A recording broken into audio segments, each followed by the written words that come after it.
क्या सूरज की आंखों के सामने रिया को गलत समझने की वजह से एक ऐसा रिश्ता टूटने वाला है जिसकी सच्चाई ईशा पहले ही महसूस कर चुकी है?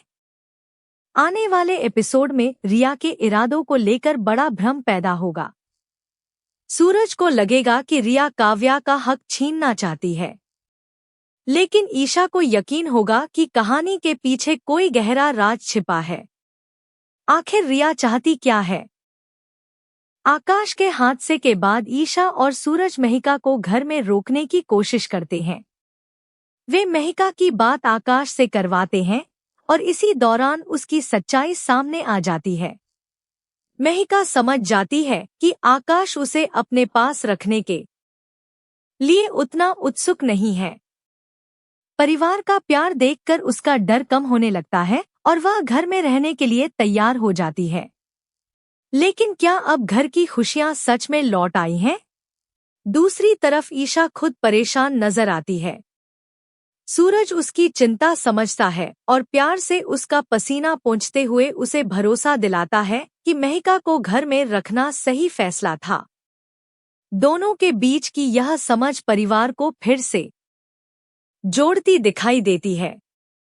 तभी अगले दिन बंटी और काव्या की शादी की तैयारियां शुरू हो जाती हैं। मगर रिया चुपचाप एक ऐसा फैसला ले चुकी है जो मंडप में सब। रिया ने तय किया कि वह अपनी योजना की भनक बंटी को भी नहीं लगने देगी। वह चाहती है कि आखिरी समय पर सबके सामने बड़ा खुलासा हो। जब सूरज और ईशा को उसके इरादों की जानकारी मिलती है तो ईशा सूरज से कहती है कि जल्दबाजी में फैसला न ले। उसे शक है कि रिया के पीछे कोई और सच्चाई हो सकती है।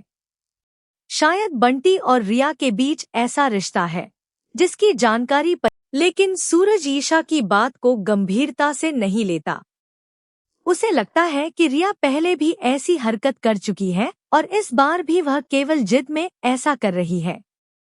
ईशा फिर भी संतुष्ट नहीं होती। उसे महसूस होता है कि यह वही रिया नहीं है जिसे वे पहले जानते थे। इसी बीच सूरज ईशा को वहां से ले जाता है और काव्या के मंडप तक पहुंचने की योजना भी रोक देता है। अब मंडप में दूसरी तरफ बंटी भी बेचैन होकर रिया की तलाश करता है, लेकिन आखिरकार वह खुद को संभालकर मंडप में बैठ जाता है। उसके सामने एक तरफ रिया का प्यार है और दूसरी तरफ सूरज का विश्वास। बंटी फैसला करता है कि वह सूरज का भरोसा कभी नहीं तोड़ेगा। इसके बाद काव्या और बंटी की शादी की रस्में शुरू हो जाती हैं। मगर सवाल यही है कि रिया की असली सच्चाई कब सामने आएगी और क्या यह शादी सच में परिवार को जोड़ पाएगी?